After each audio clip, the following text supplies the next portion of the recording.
Hello viewers, welcome back to a new class of Shuma's Basic English.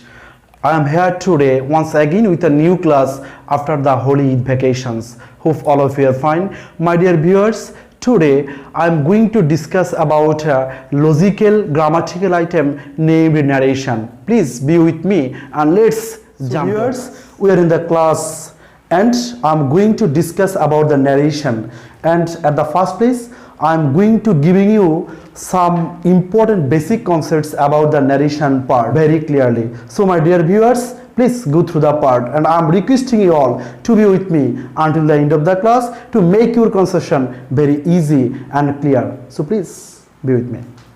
Dear viewers, যে কথা বলছিলাম narration direct to indirect speech, অর্থাৎ আমাদেরকে প্রথমে যে বিষয়টা জানতে হবে যে what is direct and what is indirect. আরেকটা কথা বলে রাখি, ন্যারেশনের যে ক্লাসগুলো হবে সেখানে আমাদের কিছু বিষয় ভাগ করে নিতে হবে। যেমন আমি আজকের ক্লাসটাতে দেখাবো বেসিক বিষয়গুলো, যে কিভাবে আমাদের ন্যারেশনের চেঞ্জটা হয়, যে বিষয়গুলো আমরা না জানলে নয় সেই বিষয়গুলো আমি আজকে দেখাবো। দেন নেক্সট ক্লাসটাতে আমি পার্সন চেঞ্জ দেখাবো এবং স্টেপ বাই স্টেপ বিষয়গুলোকে আলোচনা করে যাব। সো প্রথমে যে বিষয়টা জানবো, আমরা সকলেই জানি যে narration is two types. First one is direct narration and second one is indirect narration. এবং বাংলায় যদি বলি প্রত্যক্ষ উক্তি এবং পরোক্ষ উক্তি।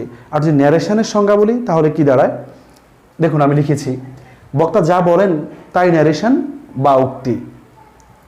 এবার আসি ডাইরেক্ট ন্যারেশনের সংজ্ঞাটা কী হবে ভিউয়ার্স, যখন কোনো ব্যক্তি অন্যের ভাষাকে হুবহু বলেন কিংবা প্রকাশ করেন তখন তার ডাইরেক্ট ন্যারেশন। যেমন আমি একটা এক্সাম্পল হিসেবে নিয়েছি, she said I am reading a Nobel, অর্থাৎ যিনি বলছেন কথাটা তার না, তিনি অন্য আরেকজন কথাকে সরাসরি উদ্ধৃত করেছেন। This is called the direct narration, অর্থাৎ হুবহু অন্যের কথাকে তুলে ধরা। এবার ভিউয়ার্স আসি indirect. What is indirect narration? হ্যাঁ, at the first place we are going to know about the description. অন্যের উক্তি নিজের মতো করে উপস্থাপন করলে, অর্থাৎ আমাকে কেউ কিছু বললো, আমি সেই কথাটাকে আমার নিজের মতো করে উপস্থাপন করলাম। This is called indirect narration. যদি এক্সাম্পল নেই, my mother said that God might bless me. Viewers, আমরা বুঝতেই পারছি this one is indirect narration. এবং খেয়াল করি একটু পার্থক্য দেখি, এখানে ইনভার্টেড কমা আছে এবং এখানে দুদিক থেকে ইনভার্টেড কমার পরে এটা রিপোর্টেড স্পিচ, আর এখানে ইনভার্টেড কমা নেই, ইনভার্টেড কমা উঠে গিয়েছে এবং অন্যান্য বিষয়গুলো কিছুটা চেঞ্জ হয়েছে। So this is called indirect narration. এবং পরবর্তীতে আমি টোটাল বিষয়গুলোকে প্রাসঙ্গিকতার সাথে নিয়ে যাব। এবার আসি, আমাদেরকে যে বিষয়গুলো জানতেই হবে, reporting verb and reported speech, এই বিষয়গুলো আমাদের জানতেই হবে। যেমন আমি লিখেছি, my friend said I will help you. Viewers খেয়াল করি, এই আই উইল হেল্প ইউ কথাটা ইনভার্টেড কমার মধ্যে আছে। তো আমরা সহজে মনে রাখবো, যে উক্তিটা ইনভার্টেড কমার মধ্যে থাকবে this is called reported speech. In short we can say that RS, reported speech. এবার জানবো রিপোর্টিং ভার্ব কি। ইনভার্টেড কমার আগে যে ভার্বটি বক্তার বক্তব্য প্রকাশ করার জন্য সহায়তা করে, অর্থাৎ রিপোর্টিং ভার্ব মানে ডেলিভারিং ভার্ব বলতে পারি আমরা, this is called reporting verb. যেমন এখানে সেইড হচ্ছে রিপোর্টিং ভার্ব, এখানে আমরা এটাকে আরভি হিসেবে জানবো, reporting verb and reported speech. কারণ আমাদের ন্যারেশন করার সময় রিপোর্ট স্পিচের টেন্সের পরিবর্তন করতে হয় এবং কখনো কখনো অপরিবর্তিত থাকে।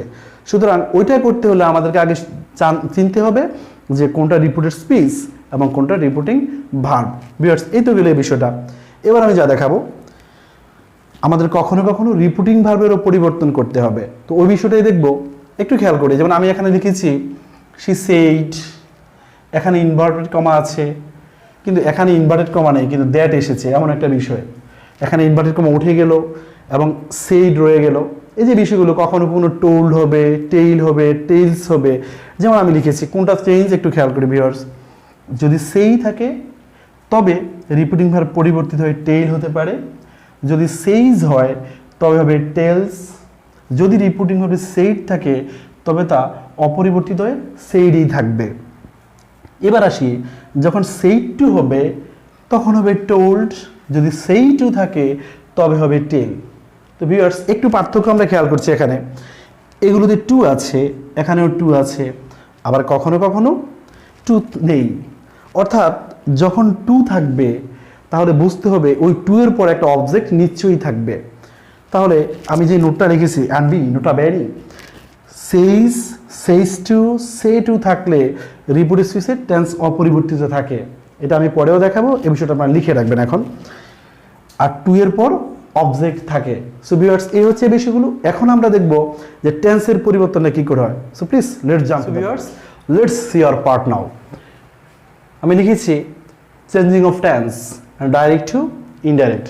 এই বিষয়টা খুবই ইম্পর্ট্যান্ট, আমাদের মাথায় অবশ্যই রাখতে হবে।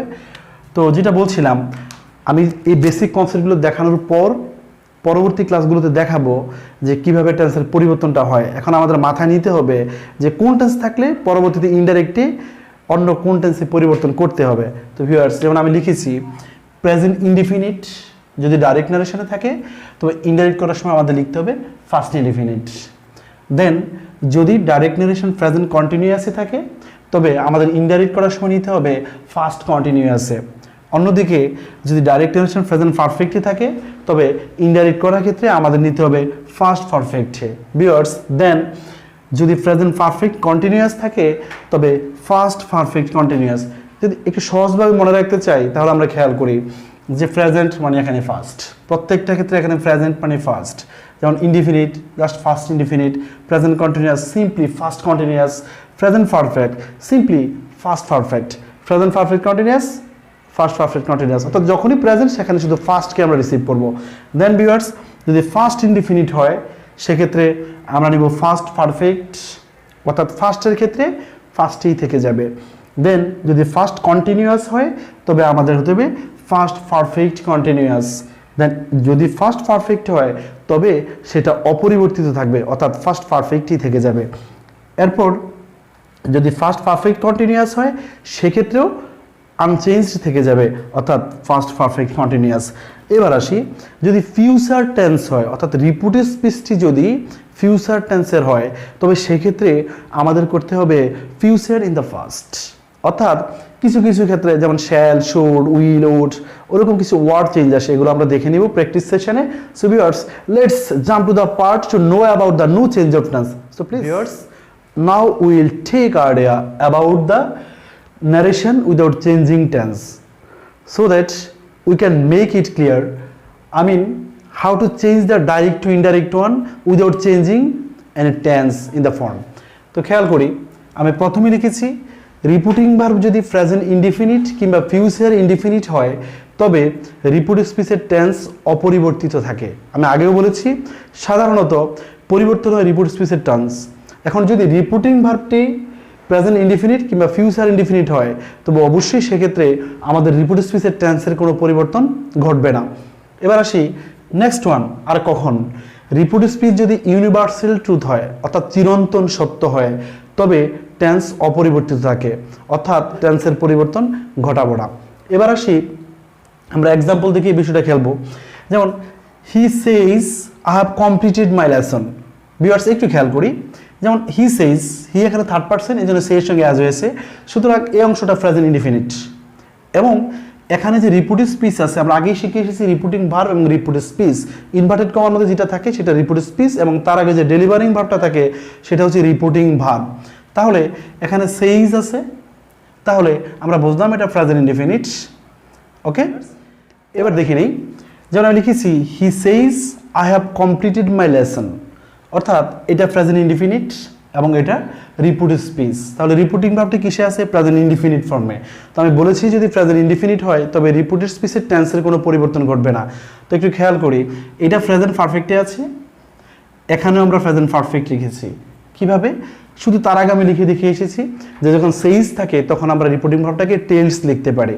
এবার আসি, আমি লিখলাম হি টেলস, তারপর ইনভার্টেড কমা উঠিয়ে দ্যাট বসিয়েছি, তারপর পার্সন চেঞ্জ, এটার ক্লাস আমি নিব। এখন আমরা আইডিয়াটা নিব আগে। হি টেলস দ্যাট, তাহলে এটা প্রেজেন্ট পারফেক্ট, এটাও প্রেজেন্ট পারফেক্ট, শুধু সাবজেক্ট পরিবর্তন হয়েছে পার্সন চেঞ্জ হয়ে।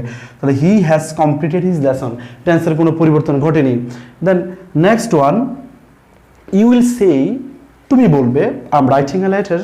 তাহলে খেয়াল করি উইল সে অর্থাৎ ফিউচার ইনডিফিনিট, তাহলে এক্ষেত্রেও আমাদের রিপিটেড স্পিচের টেন্সের কোনো পরিবর্তন ঘটবে না।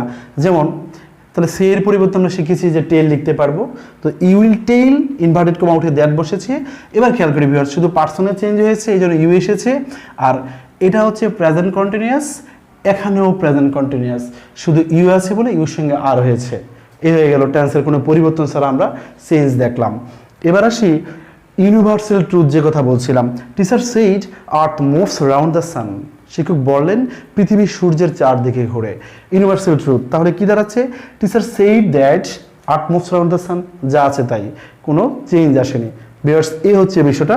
তো যেটা আমি আগেও লিখেছি আরেকবার দেখাচ্ছি, সেইজ, সেইজ টু, সেই টু থাকলে টেন্সের পরিবর্তন না, কারণ এগুলো দিয়ে কি বোঝায়? যে আমাদের প্রেজেন্ট ইনডিফিনিট বোঝায়, সুতরাং কোনো পরিবর্তন ঘটবে না। ভিউয়ার্স, এবার আমরা দেখব কিভাবে কিছু নিকটবর্তী শব্দকে দূরবর্তী শব্দে পরিবর্তন করতে হয়। So let's jump to the next viewers, let's C the part. আমি লিখেছি নিকটবর্তী শব্দকে দূরবর্তী শব্দে পরিবর্তন। আমরা যখন ডাইরেক্ট থেকে ইনডাইরেক্টে নিব তখন আমাদের কিছু ওয়ার্ডকে ডেফিনেটলি চেঞ্জ করে ফেলতে হবে। ওই বিষয়টা দেখছি। যেমন লিখেছি যখন ডাইরেক্টে দিস থাকবে লিখতে হবে that, this, those, here, there, ago, before, come, go, thus, so, hither, thither, hence, thence, now, then, today, that day, tonight, that night, tomorrow, the next day or the following day, last night, the previous night, last year, the previous year or the year before, and next week, the following week, next year, the following year. So viewers, we have got the idea that you must have to change some words if you want to change the sentence into indirect one, and that you must have to write on your paper and have to be memorized. And now, dear viewers, that's all for today from my side about our class today, and hope to see you next time with the changing person of narration. And till then, stay safe and stay sound. Hope to meet you very soon. Thanking you all.